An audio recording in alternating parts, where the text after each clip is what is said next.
2024년 7월 26일 영화 데드풀2의 후속작 데드풀과 울버린이 개봉되며 한때 전 세계적으로 인기를 끌었던 마블이 다시 한번 화제에 올랐습니다. 이와 함께 미디어는 이와 같은 이름을 가진 범죄자 웨이드 스티븐 윌슨을 데드풀 킬러라고 불렀습니다. 이 장난스러운 별명은 수많은 논의와 관심을 불러일으켰습니다. 안녕하세요. 여기는 미스터리 수사국입니다. 오늘 이야기할 범죄자는 극악무도하고 비인간적인 수법으로 사람을 해친 연쇄 범죄자입니다. 그런데 이상한 점은 그가 체포되어 재판을 받는 동안 많은 여성들이 그를 비난하기는커녕 오히려 그의 매력적인 외모를 칭찬하며 팬이 되었다는 점입니다. 수천 명의 여성 팬들이 그에게 편지와 사적인 사진을 보내며 그를 위한 감형을 요구하는 목소리를 냈습니다. 대체 왜 이 무자비한 악마가 이렇게 큰 동정과 사랑을 받을 수 있었을까요? 2019년에 일어난 그 사건은 무엇이었을까요? 그 충격적인 사건을 되짚어보며 함께 그 진실을 파헤쳐 보겠습니다. 산호각은 미국 플로리다주 남서부에 위치한 예쁜 해안 도시로 리 카운티에 속해 있습니다. 이곳은 640km가 넘는 인공 운하를 자랑하는 세계에서 가장 많은 운하를 가진 도시 중 하나로 세계 운하의 수도라는 별명을 가지고 있으며 매년 많은 관광객들이 이곳을 찾습니다. 오늘 이야기의 배경도 바로 이곳입니다. 크리스틴 멜튼은 35살의 싱글 여성으로 성격이 밝고 특히 가정을 잘 챙기는 성격의 소유자였습니다. 1984년 일리노이 주에서 평범한 가정에서 태어난 그녀는 어렸을 때부터 예쁘고 귀여운 외모와 활발한 성격, 그리고 뛰어난 패션 감각으로 친구들에게 달콤한 소녀라는 별명을 얻었습니다.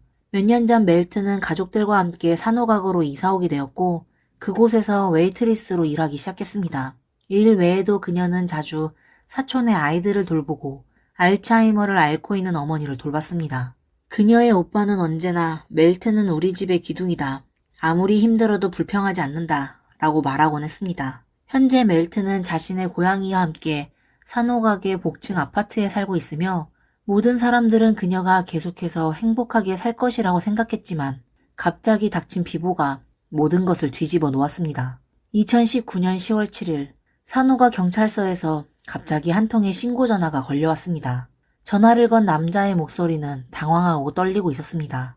어떤 미친 남자가 제 가게에 들어와서 자기가 사람을 해쳤다고 소리쳤고 저에게 차표를 사서 도망가게 해달라고 했어요. 처음에는 농담인 줄 알았는데 그의 옷에 핏자국이 가득하길래 이게 진짜인 걸 알았어요. 신고한 남자는 인쇄소의 주인으로 경찰이 도착했을 땐 그 미친 남자는 이미 사라졌고 남겨진 것은 검은색 차 한 대뿐이었습니다. 차의 조수석에는 핏자국이 있었고 차 앞부분에는 충돌 흔적과 긁힌 자국이 있었습니다. 조사 결과 그 차는 멜튼 명의로 등록되어 있었고 그녀는 이미 실종 상태였습니다. 전화도 받지 않고 문자에도 답하지 않았습니다. 경찰은 그녀의 안전을 고려해 즉시 그녀의 집으로 향했습니다. 경찰이 그녀의 아파트에 도착했을 때 그들은 눈앞의 광경에 충격을 받았습니다. 침실 문 앞에 여성이 한 명 쓰러져 있었고 얼굴은 심하게 맞았으며 목에는 큰 멍이 가득했고 손톱이 부서져 있었으며 몸은 의류와 침대 시트로 마치 소용돌이처럼 묶여 있었습니다. 법의학자가 확인한 결과 피해자는 바로 멜튼이었고 그녀는 생전에 심한 폭행을 당한 후 반항했으나 결국 비참하게 살해된 것으로 보였습니다. 경찰은 멜튼이 매우 친절하고 가족과 친구들에게 진심을 다했던 사람으로 그 누구와도 다툼을 한 적이 없었다는 사실을 알게 되었습니다. 대체 누가 그녀에게 이렇게 잔혹하게 행동할 수 있었던 걸까요? 모두가 혼란스러워하던 중 멜튼의 절친인 세일러스는 한 명의 수상한 남자를 언급했습니다. 그녀는 사건 발생 전날 밤 10시쯤 멜튼과 함께 마이애미의 바에서 춤을 추고 술을 마셨다고 말했습니다. 그날은 그들이 일과 중에 간만에 즐기는 여유로운 시간이었고 바에서 그들은 한 남자를 만났습니다. 그 남자는 다가와서 말을 걸었고 자신을 JR이라고 소개했습니다. 나이는 25살, 짧은 머리와 하얀 피부, 두꺼운 눈썹과 큰 눈, 웃을 때 보이는 2개의 보조개가 특징이었습니다. 목과 팔에 몇 개의 문신이 있었고 키는 190cm가 넘으며 몸도 매우 건강하고 잘생겼습니다. 그의 외모뿐만 아니라 유머와 말투도 뛰어나 많은 여성이 이상형으로 여길 만한 사람이었습니다. 이런 젊은 남자에게 말을 걸린 두 친구는 매우 기뻐했고 멜튼은 한눈에 반해 진정한 인연을 만났다고 생각했습니다. JR과 함께 있었던 또 다른 남자, 제이슨 셰퍼드도 유머러스하고 대화가 재미있어 금세 두 사람의 기분을 좋게 만들었습니다. 새벽 2시, 바가 문을 닫자 그들은 이야기하며 즐기고 싶어서 4명이 함께 제이슨의 집으로 가게 되었습니다. 그런데 침실에 들어간 멜튼과 JR은 곧바로 서로를 껴안았고 제이슨과 세일러스는 이 광경을 방해하고 싶지 않아 뒷마당으로 나가 이야기를 나누었습니다. 시간이 흐르고 2시간이 지나자 제이슨의 가족들이 시끄러워서 잠을 잘 수 없다고 나와 항의했습니다. 꾸중을 들은 후 JR은 차를 타고 그녀들을 데리고 멜튼의 산호각 아파트로 갔습니다. 아침 6시, 세일러스는 아이를 학교에 데려다 주기 위해 먼저 떠났습니다. 떠나기 전 그녀는 멜튼과 저녁에 만날 것을 약속했지만 그날 밤 그들이 다시 만날 일은 없었습니다. 세일러스가 제공한 단서를 바탕으로 경찰은 곧 그 인쇄소에 들어온 남자가 JR과 외모가 완전히 일치한다는 사실을 확인하고 그가 멜튼을 해친 범인일 가능성이 매우 높다는 결론을 내렸습니다. 실제로 10월 7일 오전 8시 50분 경찰서에는 또 다른 신고가 접수되었습니다. 마이애미 센터의 주차장에서 한 커플이 싸우고 있었고 남자가 여성을 폭행하며 그녀를 차에 끌고 가려 했다는 내용이었습니다. 경찰이 도착했을 때 남자는 이미 도주했으며 여성은 멜리사 몬타네즈라는 이름을 가지고 있었습니다. 그녀는 경찰에게 이렇게 말했습니다. 어제 남자친구와 바에 갔어요. 그는 친구를 데려왔고 저에게 그 친구 집에서 밤새 있자고 했어요. 저는 바로 거절했죠. 그런데 그가 갑자기 폭발해서 저를 바에 내버려 두고 제 차를 가지고 도망갔어요. 그녀는 이어서 말했습니다. 더 황당한 건 오늘 아침에 남자친구가 제 회사로 찾아와서 저를 때리려고 했어요. 심지어 목을 조르려고 했고 제가 필사적으로 저항해서 겨우 빠져나왔죠. 오후 3시 경찰은 멜리사의 남자친구를 찾아냈습니다. 그는 상반신을 벗고 멜리사의 차에 앉아 여유롭게 있었습니다. 경찰이 차 키를 넘기고 차에서 내리라고 요구하자 그는 갑자기 차를 몰고 도망갔습니다. 이 남자는 하얀 피부와 큰 눈, 건강한 몸매, 문신을 하고 있었으며 JR의 모습과 매우 유사했습니다. 게다가 그도 친구를 데리고 멜튼이 JR을 만난 그 바에 갔었고 폭행 사건도 있었습니다. 모든 것이 맞아떨어졌습니다. 경찰은 그를 즉시 조사하기 시작했고 조사 결과 이 남자는 단순한 남자가 아니었습니다. 그는 웨이드 윌슨이라는 사람으로 나이는 25살이었지만 그의 인생 경로는 매우 복잡하고 풍부했습니다. 웨이드는 1994년 5월 20일 플로리다주 마이애미에서 태어났습니다. 그의 부모는 그를 낳을 당시 겨우 14, 15살에 불과했고 아이를 기를 능력이 없었습니다. 어머니는 정신병을 앓고 있었고 불법 약물에 빠져 있었으며 아버지 스티픈 테스카세카는 그를 윌슨 부부에게 입양시킬 수밖에 없었습니다. 웨이드는 이 새로운 가정에서 많은 사랑을 받으며 자랐습니다. 양부모는 부유한 가정 출신이었고 그를 자기 자식처럼 아끼며 2명의 누나가 그를 잘 챙겼습니다. 이 가정은 자주 교회 활동에 참여했으며 웨이드는 어린 시절 명량하고 활발했으며 운동을 좋아하고 성적도 우수했습니다. 하지만 고등학교에 들어간 후 그는 급격히 성격이 변하기 시작했습니다. 점점 외톨이가 되었고 사람들과 말하는 것을 싫어하게 되었습니다. 그 외에도 그는 자주 싸우고 불법 약물에 빠졌으며 삶은 엉망이 되어갔습니다. 동료들은 그를 뒤에서 웨이드는 누구와 싸우든 때린다. 그냥 미친놈이다. 라고 이야기했습니다. 가족은 그의 문제가 약물 때문이라고 생각하고 그가 더 깊이 빠지지 않도록 금단 치료와 정신병원 치료를 받겠습니다. 그러나 상황은 전혀 개선되지 않았습니다. 18살이 된 후 웨이드는 친부모와 자주 연락하기 시작했는데 매번 용돈을 요구하기 위해서였습니다. 친아버지 스티브는 아들에게 죄책감을 느끼고 있었기 때문에 매번 큰돈을 주었습니다. 이는 웨이드의 방종을 더욱 부추겼고 그는 점점 더 많은 범죄에 휘말리게 되었습니다. 2013년 11월 웨이드는 주거침입 절도로 체포되어 2014년 9월까지 복역했습니다. 2015년 그는 강제적인 성적 관계와 납치 혐의로 체포되었지만 끝까지 혐의를 인정하지 않았고 증거 부족으로 인해 배심원단이 무죄를 선고했습니다. 2018년 그는 데니스 윌리엄스 사건에 연루되었습니다. 데니스는 남편 살해를 모의한 혐의로 유죄 판결을 받았으며 웨이드는 증거를 조작하려 했다는 혐의를 받았습니다. 2019년 2월 19일 전 여자친구는 웨이드가 그녀의 노트북과 휴대폰을 훔쳤고 자신을 납치해 강제로 성관계를 가졌다고 고발했습니다. 이로 인해 법원은 접근금지 명령을 내렸습니다. 2019년 7월 1일 웨이드는 폭행 혐의로 또다시 체포되었습니다. 그의 범죄 기록은 폭력, 마약 밀매, 심지어 인신매매까지 포함되어 있었습니다. 이러한 긴 범죄 목록은 웨이드가 매우 의심스럽다는 것을 보여줍니다. 멜튼이 살해되었을 당시 웨이드는 가석방 상태였으며 경찰이 그를 소환하려 했을 때 그는 이미 도망친 상태였습니다. 이런 갑작스러운 실종은 그가 죄를 인정하고 도주했음을 보여줍니다. 경찰이 그의 행방을 찾고 있던 2019년 10월 7일 밤 10시 30분 웨이드의 친아버지 스티븐이 경찰에 신고했습니다. 그는 아들이 방금 통화 중에 사람을 다치겠다고 직접 말했다는 것입니다. 스티븐은 처음에는 아들의 말을 믿지 않았지만 그가 사건의 세부 사항을 너무 자세히 설명하는 것을 듣고 결국 이를 믿을 수밖에 없었습니다. 더 이상의 범죄를 막기 위해 스티븐은 경찰에 신고했고 아들이 다시 전화를 걸었을 때는 스피커폰을 켜고 경찰과 통화 내용을 공유했습니다. 전화에서 웨이드는 자신의 2건의 범죄를 자랑스럽게 설명했습니다. 그렇습니다. 그는 단 하루 만에 2사람을 살해했습니다. 2019년 10월 7일 아침 웨이드는 멜튼이 잠든 틈을 타 그녀를 목졸라 살해했습니다. 그 후 그는 그녀를 묻으려 했지만 시신이 굳어 트렁크에 넣을 수 없었습니다. 그는 이를 포기하고 그녀의 차를 타고 전날 싸운 여자친구인 멜리사를 찾아갔습니다. 여자친구를 폭행한 후에도 기분이 풀리지 않자 그는 차를 몰고 방황하다가 중년 여성을 발견했습니다.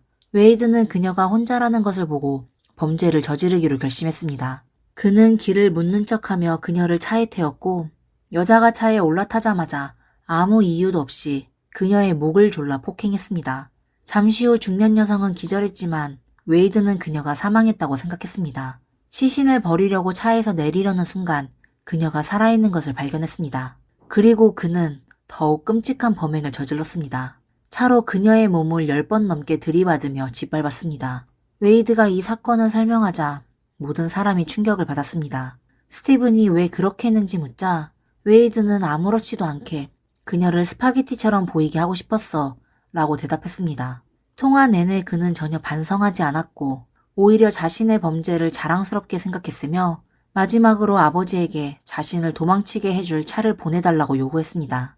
스티븐은 매우 이성적으로 행동했고 몇 초 동안 고민한 끝에 경찰을 돕기로 결정했습니다. 그는 차를 보내겠다고 거짓으로 약속하며 아들에게 위치를 말하게 유도했고 그 정보를 경찰에 넘겼습니다. 경찰이 한 폐가에 도착했을 때 웨이드는 남의 집 거실에서 닭발을 먹으며 술을 마시고 있었습니다. 그는 자신이 사람을 다치게 한 것에 대해 전혀 죄책감도 두려움도 느끼지 않는 모습이었습니다. 경찰이 도착했을 때 그는 도망가지 않았고 이 장면은 보는 이들을 분노하게 만들었습니다. 웨이드가 체포된 후 경찰은 멜튼의 절친인 세일러스를 불러 그를 지목하게 했고 그녀는 그가 바로 술집에서 만났던 JR이라고 확신했습니다. 전화에서 웨이드의 설명에 따르면 그는 그날 2명의 여성을 연속적으로 공격했으며 멜튼 외에 또 다른 피해자는 디앤 루이즈라는 43살의 바텐더였다고 합니다. 10월 7일 오후 4시 디앤의 가족이 실종 신고를 했습니다. 조사 결과 디앤은 최근 약혼한 한 아이를 둔 싱글맘으로 19살과 29살인 2 아들이 있었습니다. 동료들 사이에서 그녀는 활발하고 명랑하며 술집에서 항상 웃음소리가 들릴 만큼 분위기 메이커였습니다. 5년 동안 근무하면서 결코 결근한 적도 없었고 사람들과 다툼이 있던 적도 없었습니다. 디앤은 그날 오전 10시쯤 무스로지바로 가는 길에 실종되었습니다. 이 시간과 장소는 웨이드가 전화해서 언급한 것과 일치합니다. 경찰은 3일간의 수색 끝에 마침내 단서를 찾았습니다. 디앤의 집에서 800m 떨어진 샘스클럽 근처에서 부패한 고기를 좋아하는 독수리가 농지 위를 맴돌고 있었습니다. 경찰이 그곳에 도착했을 땐 부패가 심해 얼굴을 알아볼 수 없을 정도로 변형된 시신을 발견했습니다. 법의학자는 DNA와 등에 희미하게 남은 문신을 근거로 이 시신이 DNA 것임을 확인했습니다. 근처 도로의 CCTV에는 멜튼의 승용차가 사건 발생 시각에 등장한 것도 확인되었습니다. 또한 멜튼의 차 안에서는 DNA 휴대폰과 차문 가장자리에 남아있는 핏자국이 발견되었습니다. 이로 인해 물증과 증인이 모두 확보되었고 2019년 10월 19일 웨이드는 2건의 1급 살인, 폭력행위, 절도 혐의로 기소되었습니다. 2014년 6월 약 5년의 긴 기다림 끝에 사건이 드디어 재판에 붙여졌습니다. 법정에서는 여러 가지 중요한 증거들, 전화녹음, DNA 검사 보고서, CCTV 영상 등이 공개되었고 관련 증인들도 소환되었습니다. 그중 웨이드의 친부인 스티븐의 발언은 큰 의미가 있었습니다. 그는 웨이드의 범행 과정을 상세히 진술하며 자신이 경찰에 신고하게 된 이유를 밝혔습니다. I initially wanted to help him. Did you feel conflicted about giving him over to law enforcement Yes, initially? ma'am. At some point when you're talking with him, did that feeling change? Yes, ma'am. Why? I just thought, what if that was my mom or my daughter or sister or wife? I would want somebody to do that. And did you have additional concerns of what might happen if you didn't turn him into law enforcement? Yes, ma'am. What was that, sir? He would have done it again.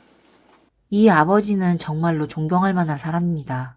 이런 이성적이고 올바른 선택을 하는 사람이 드물기 때문입니다. 웨이드의 한 전 여자친구인 켈리도 증인으로 출석하여 웨이드의 폭력 성향을 폭로했습니다. 그는 차 안에서 나를 성폭행했고 내 얼굴과 턱을 물었어요. 내가 경찰에 신고했지만 경찰은 증거가 부족하다고 해서 결국 아무 일도 없었던 것처럼 됐죠. 만약 당시 경찰이 켈리의 말을 믿고 웨이드를 구속했다면 이 두 사건은 예방할 수 있었을지도 모릅니다. 하지만 아쉽게도 만약이라는 건 없습니다. 수많은 결정적인 증거들 앞에서 웨이드는 매우 태평하고 냉담한 태도를 보였고 마치 아무것도 신경 쓰지 않는 것처럼 보였습니다. 체포 당시 그의 얼굴에는 문신이 없었지만 감옥에 있는 동안 조커와 나치 문신 그리고 입가에 2개의 실밥 문신을 새기며 전쟁을 위해 태어났다 라는 문구로 목 전체를 뒤엎었습니다. 이 모습은 그를 매우 음침하고 위협적으로 보이게 만들었습니다. 법정에서 그는 정장 차림에 머리를 깔끔히 다듬고 의자에 늘어지게 앉아 있었습니다. 그는 자만하고 무례했으며 가끔은 눈을 굴리기도 했습니다. 그는 자신의 죄를 부인하며 심지어 나는 괴물이 아니고 성인이 아니다. 물론 과거에 잘못된 결정을 내린 적이 있지만 누구나 실수는 한다 라고 말했습니다. 웨이드는 자신의 악행에 대해 전혀 반성하지 않을 뿐만 아니라 사람들이 그를 두려워하는 모습을 즐기는 듯한 태도를 보였습니다. 그의 변호사는 웨이드의 범죄를 정신적 문제와 뇌 손상 때문이라고 주장하며 그가 처벌을 면하려 했습니다. 신경과 의사 마크 루비노 박사는 웨이드가 뇌 손상을 입었을 가능성이 있으며 그의 어머니가 정신질환을 앓고 있어 유전적 위험이 있을 수 있다고 밝혔습니다. 웨이드의 여동생 웬디 역시 웨이드가 교통사고와 운동 중 여러 차례 뇌진탕을 겪었고 이것이 뇌에 손상을 입혔을 가능성이 있다고 증언했습니다. 변호인단은 또한 웨이드가 어린 시절 친부모에게 버림받고 불법 약물을 사용하며 정신적인 문제가 있었다고 지적했습니다. 웨이드를 입양한 양부모는 법원에 사정을 호소하는 편지를 보내며 우리는 미친 악마가 웨이드의 영혼을 삼켜버렸다고 믿습니다. 그러나 순수한 소녀는 여전히 그 안에 존재한다고 믿습니다. 그에게 생명은 빼앗지 말고 종신형을 선고해 주세요 라고 요청했습니다. 비록 어린 시절 버림받았고 불법 약물을 사용한 사실이 있지만 그는 사랑이 넘치는 양부모의 집에서 자란 사람으로 그 사실이 범죄의 변명이 될 수는 없다고 판사는 단호히 말했습니다. 첫 번째 범행은 잔인하고 무자비하며 두 번째는 더 냉혹하고 계획적이었으며 예고된 범행이었습니다. 웨이드는 멜튼을 해친 후에도 멈추지 않았고 또 다른 희생자를 찾고 있었습니다. 그는 사자였고 피해자는 그의 먹잇감이었습니다. 그는 범죄를 저지르는 동안 매우 의식이 뚜렷했습니다.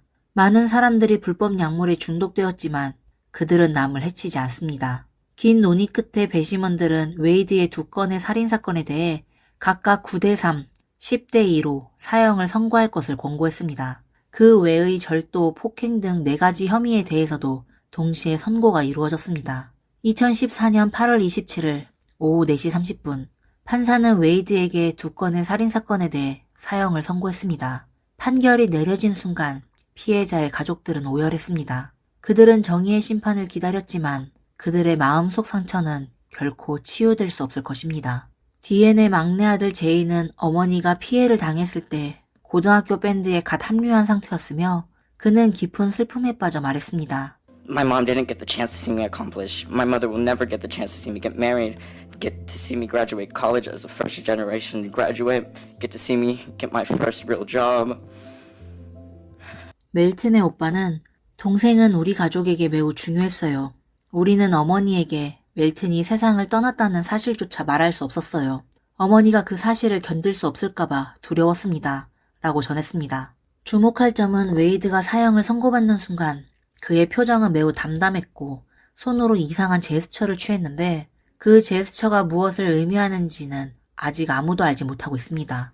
비록 악한 범죄자는 법의 심판을 받게 되었지만 그의 이야기는 여기서 끝나지 않았습니다. 웨이드가 감옥에 갇혀 재판을 기다리는 동안 여러 가지 사건에 연루되었습니다. 불법 약물 밀매, 탈옥, 폭행 등 여러 범죄가 그를 따라다녔습니다.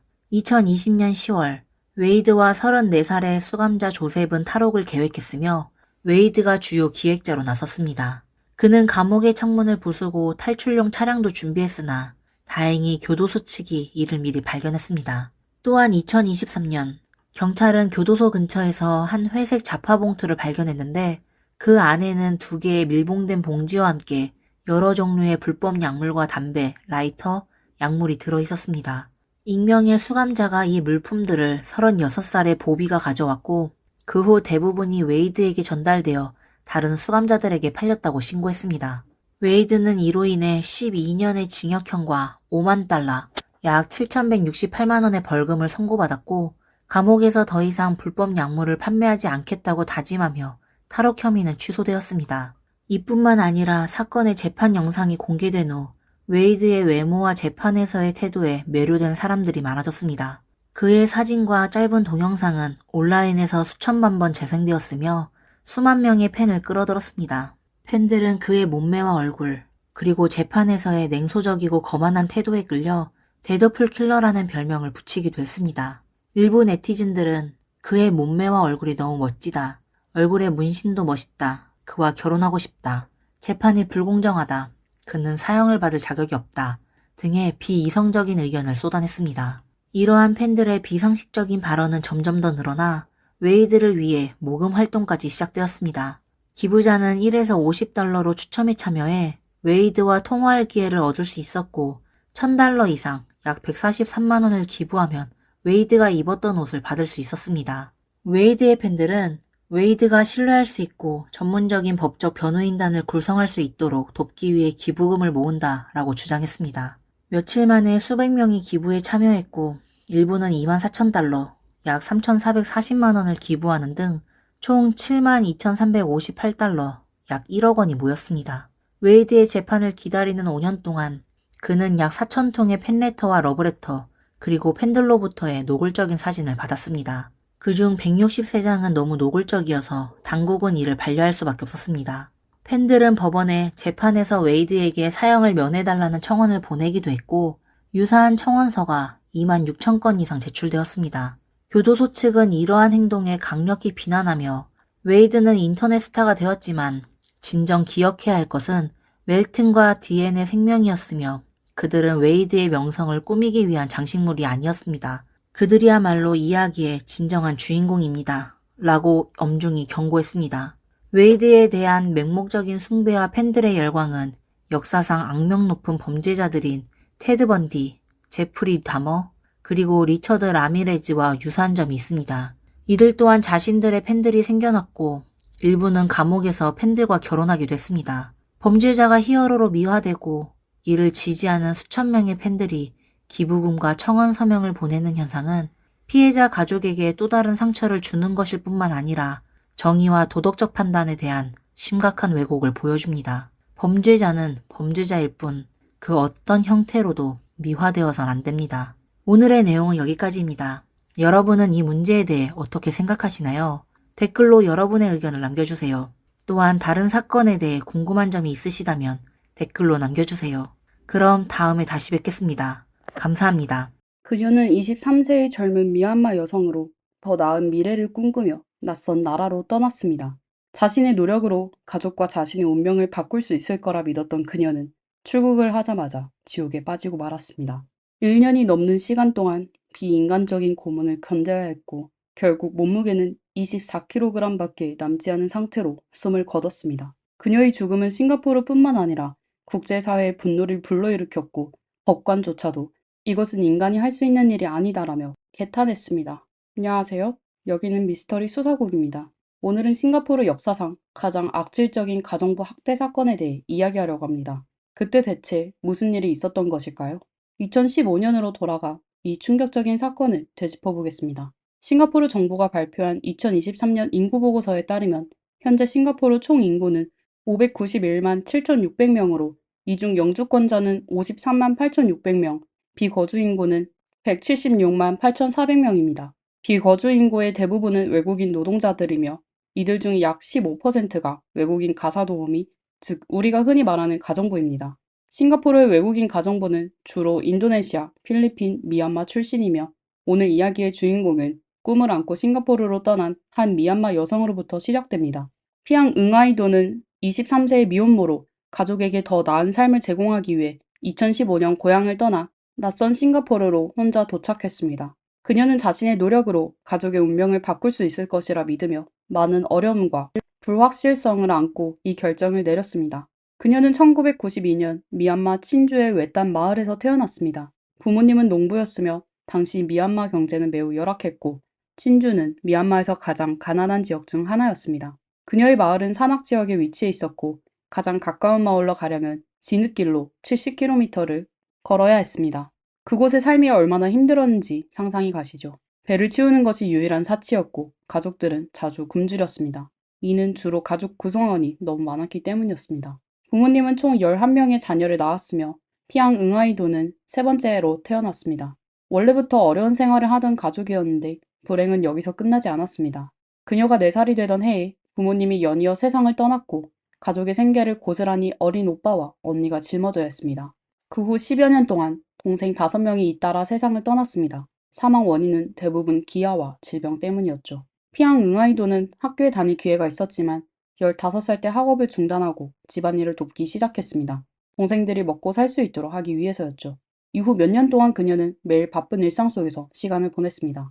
18살이 되었을 때 그녀는 같은 마을의 한 청년을 만났고 두 사람은 첫눈에 반했습니다. 2012년 결혼도 하지 않은 상태에서 그녀는 남자친구의 아이를 임신했습니다. 보통이라면 결혼으로 이어지는 것이 자연스러운 일이었지만 남자친구는 책임을 지려 하지 않고 도망쳐 버렸습니다. 집안 형편이 어려웠지만 피앙 응아이도는 아이를 낳기로 결심했습니다. 이듬해 그녀는 건강한 아들을 출산했고 그날 이후로 그녀는 싱글맘으로서의 삶을 시작하게 되었습니다. 그녀의 삶이 얼마나 고달팠을지는 상상이 가실 겁니다. 아이를 키우고 가족을 부양하기 위해 그녀는 근처 도시의 건설 현장에서 허드렛 일과 벽돌 나르기를 시작했습니다. 이 일은 몸이 고되고 힘든 일이었지만 임금도 낮았습니다. 그러나 그녀는 생활의 압박 때문에 어쩔 수 없었습니다. 일을 하던 중 그녀는 싱가포르로 가면 임금이 훨씬 높다는 이야기를 우연히 들었습니다. 싱가포르에서는 가정부로 일하면 한 달 수입이 지금의 3배에서 4배에 달한다는 것이었습니다.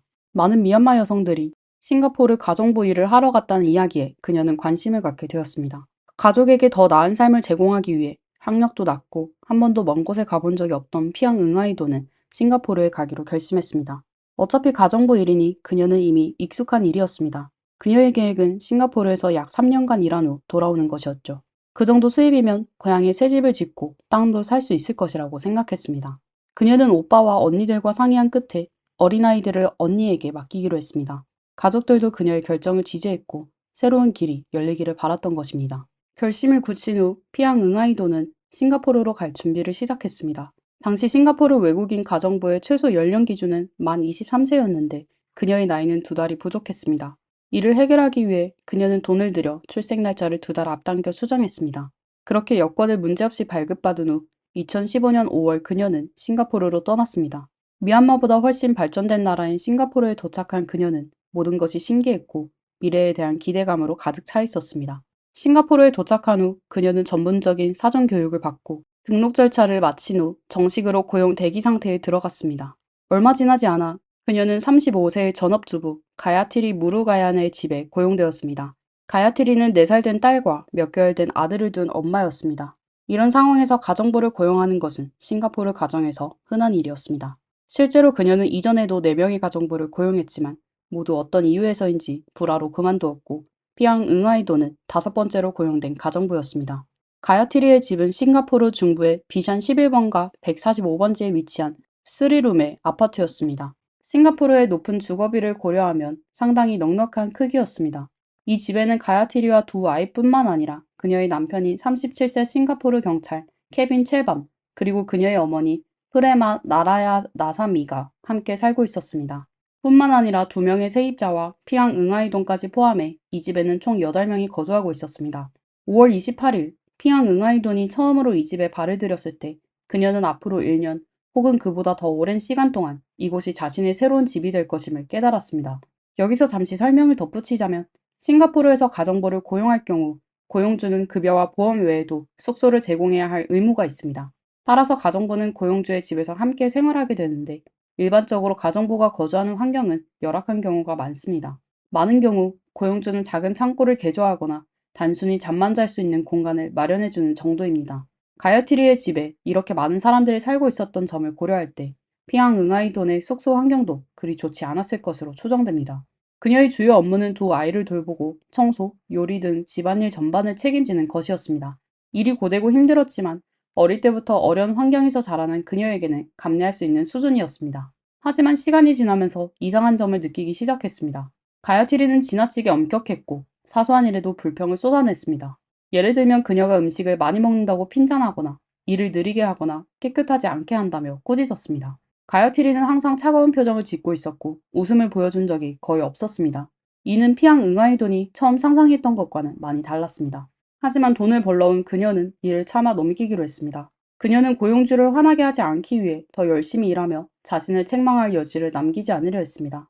하지만 그녀의 노력에도 불구하고 매일 꾸중은 계속되었습니다.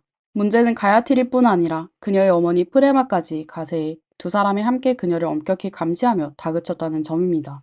처음에는 단순히 말로만 꾸짖는 정도였지만 시간이 지날수록 그 수위는 점점 더 심각해졌습니다. 그녀들은 피앙 응아이돈이 휴대폰을 사용하는 것을 금지했고 충분한 휴식 시간도 주지 않았습니다. 원래 일주일에 하루 주어져야 하는 정기적인 휴일도 박탈당했습니다. 물론 피앙 응아이돈은 추가 수당을 받을 수 있다는 생각에 억지로 이 요구를 수용했지만 그녀는 가능한 빨리 돈을 모아 고향으로 돌아가기를 바랐습니다. 시간이 흘러 10월이 되었고 피앙 응아이돈은 점점 더 순종적으로 변했고 고용주의 모든 요구를 거의 무조건적으로 따랐습니다. 그러나 분노를 금할 수 없는 점은 가야티리와 그녀의 어머니 프레마는 오히려 더 심하게 그녀를 괴롭혔다는 사실입니다. 2사람은 이제 단순한 말 폭력을 넘어 빈번하게 그녀를 신체적으로 폭행하기 시작했습니다. 피앙 응아이돈은 이러한 학대조차도 견뎠습니다.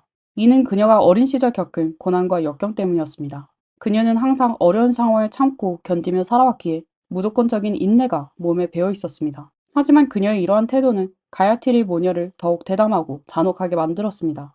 이들은 점점 더 끔찍한 방법으로 그녀를 학대했고 심지어 어느 날은 전기다림으로 그녀의 팔을 지지기까지 했습니다. 신체적 학대 외에도 그녀의 생활은 철저히 통제되었습니다.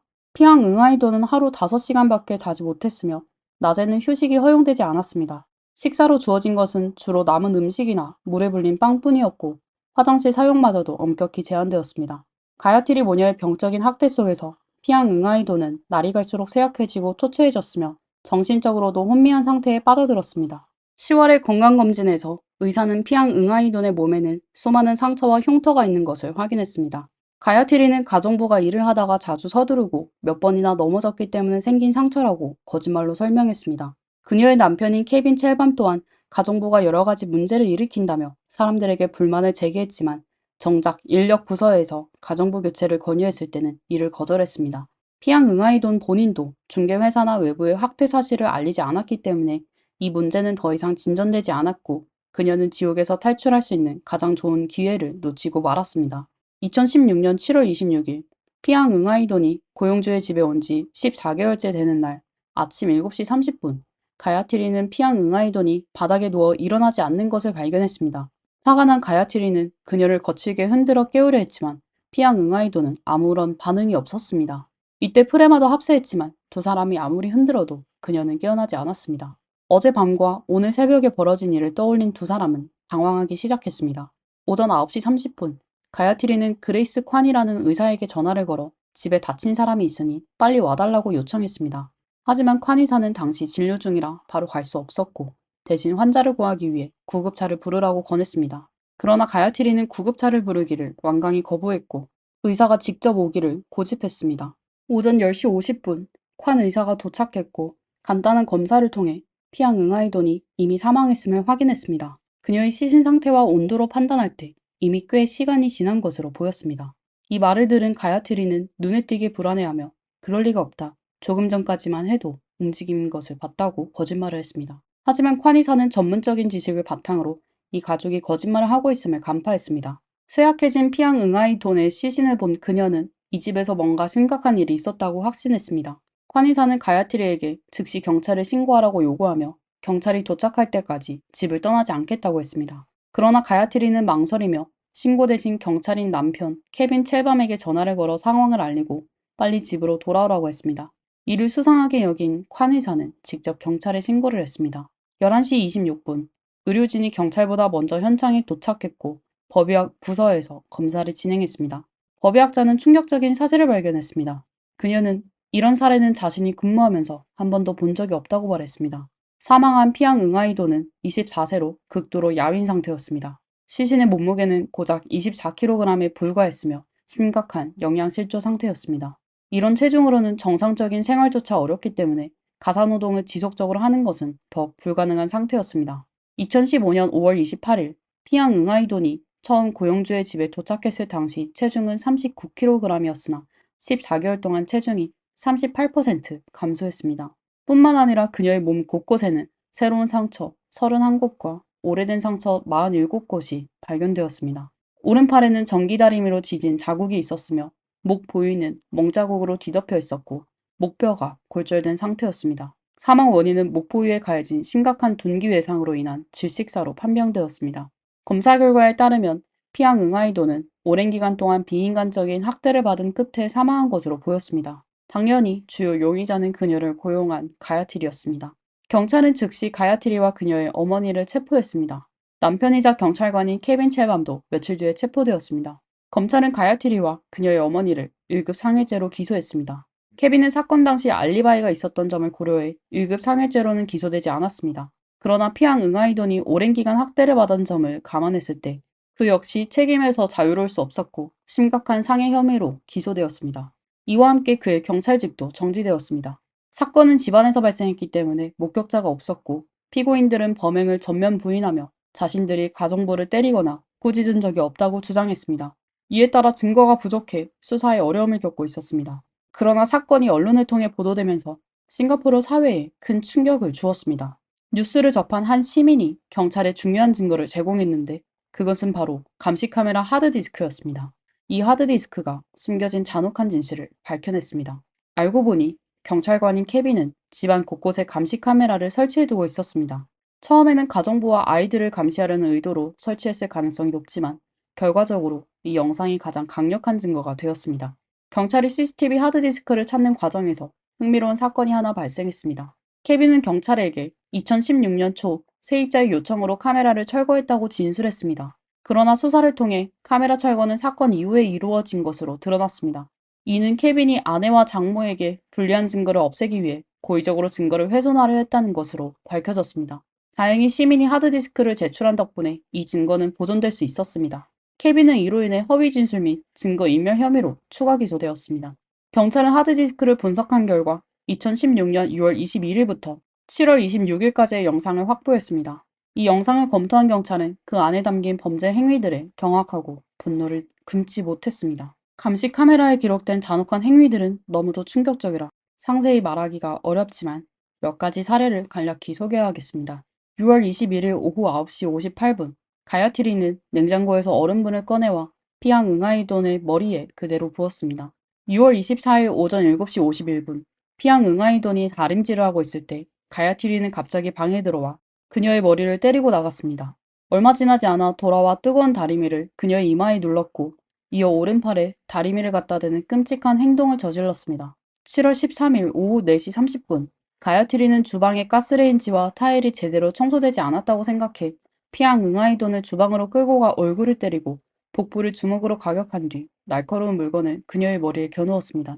7월 15일 새벽 12시 26분 피앙 응아이돈을 창문 옆으로 몰아가 밧줄로 창문에 묶었습니다. 그녀가 눈물로 호소했지만 가야트리는 이를 무시했고 아침 5시 41분에야 밧줄을 풀어주었습니다. 7월 15일부터 26일까지의 12일간의 밤 동안 피앙 응아이돈은 매일 밤 창문 옆에 밧줄로 묶인 채로 지내야 했습니다. 잠자리는 차가운 바닥이었고 때로는 가야트리가 찬물을 그녀의 머리에 부었습니다. 35일간의 감시 영상이 확인된 바에 따르면 피앙 응아이도는 단 한 번도 제대로 된 음식을 먹은 적이 없었습니다. 그녀의 식사는 물에 불린 빵이나 약간의 남은 음식이 전부였으며 이는 그녀가 극도로 마른 상태로 변한 주된 이유였습니다. 잠도 제대로 자지 못하고 배고픔에 시달리며 매일 끝없는 노동을 해야 했던 그녀는 점점 더 쇠약해졌습니다. 몸이 허약하고 정신적으로 혼미해진 그녀에게 마지막 치명타가 가해졌습니다. 7월 25일 밤 11시 40분, 피앙 응아이돈이 빨래를 하고 있던 중 가야트리는 그녀가 속도가 느리다며 목을 가격하고 머리카락을 거칠게 잡아당겼습니다. 피앙 응아이돈은 목을 심하게 맞은 뒤 화장실 문 앞에서 비틀거리는 모습을 보였지만 가야트리는 멈추지 않았습니다. 그녀는 다시 머리를 세게 때렸고 피앙 응아이돈은 그대로 바닥에 쓰러졌습니다. 일어나려고 몇 번이나 시도했지만 결국 일어날 수 없었습니다. 가야트리는 그녀가 기절한 척하며 이를 피하려 한다고 생각해 어머니 프레마를 불렀습니다. 두 사람은 화장실에 찬물 호스를 가져와 그녀의 머리에 물을 부었습니다. 그런 다음 그녀를 방으로 끌고 가 복부를 발로 차고 젖은 옷을 입은 채로 바닥에 눕혀 손을 창문에 묶었습니다. 이미 극도로 쇠약해진 피앙 응아이도는 힘겹게 이렇게 말했습니다. 제발 저에게 조금이라도 먹을 것을 주세요. 너무 배고파요. 하지만 그녀의 간절한 요청조차도 냉혹하게 거절당했습니다. 7월 26일 0시 11분, 가야트리는 갑자기 피앙 응아이돈에게 다가가 그녀의 복부를 발로 차며 알람을 확인하고 늦지 말라고 했습니다. 새벽 4시 57분, 가야트리는 다시 일어났습니다. 피앙 응아이돈을 깨우려 했지만 반응이 없자 화를 내며 그녀를 폭행하기 시작했습니다. 머리와 목을 발로 반복해서 짓밟고 머리카락을 거칠게 뒤로 잡아당기며 목 부위를 공격했습니다. 법의학자들은 그녀의 목뼈가 이 시점에서 부러졌고 이로 인해 질식사에 이르렀다고 판단했습니다. 이 잔혹한 학대에도 불구하고 피앙 응아이도는 아무 반응을 보이지 않았고 가야트리와 그녀의 어머니 프레마는 비로소 상황이 이상하다는 것을 느꼈습니다. 그러나 이들은 그녀를 구하려는 시도 대신 차가운 물을 그녀의 몸에 계속 부었습니다. 그래도 아무 반응이 없자 이들은 그저 침실로 돌아가 잠을 청했습니다. 아침이 되자 남편 케빈 첼밤이 피앙 응아이돈의 상태를 확인했습니다. 그러나 그는 이런 광경에 이미 익숙했던 듯 별다른 조치를 취하지 않고 출근했습니다. 이후 가야티리가 의사에게 전화를 거는 장면이 이어졌습니다. 경찰은 감시 카메라 영상을 통해 모든 사건을 재구성했고 가야티리의 비인간적인 행위 하나하나를 세세히 분석했습니다. 그 결과 가야티리는 최소 115건의 학대 및 폭행 혐의를 받고 있었습니다. 이 중 대다수는 비인간적인 학대와 폭력 행위에 관한 것이었습니다. 그러나 검찰은 이 중 28건만으로 기소를 진행했고 나머지 87건은 양형 과정에서 고려하기로 했습니다. 명백한 증거와 사실관계로 인해 재판은 빠르게 진행될 것 같았지만 예상과는 달리 재판은 매우 어려운 과정이었습니다. 가야트리와 그녀의 어머니 프레마는 재판 대기 기간 동안 정신질환을 주장했습니다. 검찰은 즉시 두 사람의 정신상태를 평가하기 위해 전문의사를 고용했으며 이 평가 과정은 무려 4년간 지속되었습니다. 2020년 4월 평가가 종료되었고 두 사람이 실제로 정신질환을 앓고 있다는 결론이 나왔습니다. 가야트리는 두 가지 정신질환 진단을 받았습니다. 첫 번째는 강박성 인격장애로 이는 환자가 지나치게 질서를 중요시하고 완벽을 추구하며 세세한 것에 과도하게 집착하는 성향을 보이는 장애입니다. 스스로 높은 기준을 요구할 뿐만 아니라 타인에게도 동일하게 엄격한 요구를 강요합니다. 두 번째는 산후우울증. 환자는 오랜 기간 동안 감정이 침체되어 있으며 무기력하고 쉽게 눈물을 흘리거나 화를 냅니다. 사소한 일에도 짜증을 내고 심한 우울감에 빠지는 증상이 특징입니다. 정신과 전문의는 이 두 가지 질환이 가야트리를 극도의 분노와 위험한 상태로 몰아넣었고 결국 피앙 응아이돈을 심각하게 학대하게 된 주요 원인이라고 분석했습니다. 이러한 정신질환을 이유로 가야트리의 범죄는 1급 과실치사죄로 감형되었습니다. 이는 최고 형량이 종신형에 해당하며 싱가포르 법에 따라 여성은 태형에서 면제됩니다. 2021년 2월 23일 싱가포르 고등법원에서 가야트리에 대한 재판이 시작되었습니다. 증거가 명확해 범죄를 부인할 수 없었던 가야트리는 한 건의 과실치사죄와 27건의 비인간적인 학대 혐의를 인정했습니다. 가야트리 측 변호인은 다음과 같은 점을 이유로 선처를 요청했습니다. 가야트리가 다양한 정신질환을 앓고 있으며 2016년 2월 유산을 겪으면서 증상이 더욱 악화된 것이었습니다. 그녀의 행위는 고의가 아닌 질병으로 인해 발생한 것임을 주장했습니다. 변호인은 가야트리에게 14년형을 선고해 줄 것을 요청했습니다. 검찰은 가야트리의 범행이 인간이 저지를 수 없는 끔찍한 행위라며 종신형이 선고되어야 한다고 강력히 주장했습니다. 범행 당시 가야트리는 정상적인 판단 능력을 가지고 있었으며 그녀의 행동은 명백히 계획적이고 의도적이었다는 것이었습니다. 원래 2021년 4월 29일 최종 판결이 내려질 예정이었지만 가야트리는 종신형을 피하기 위해 변호인을 교체하고 검찰과 다시 협상했습니다. 그녀는 1급 과실치사죄를 2급 과실치사죄로 낮춰달라고 요청했습니다.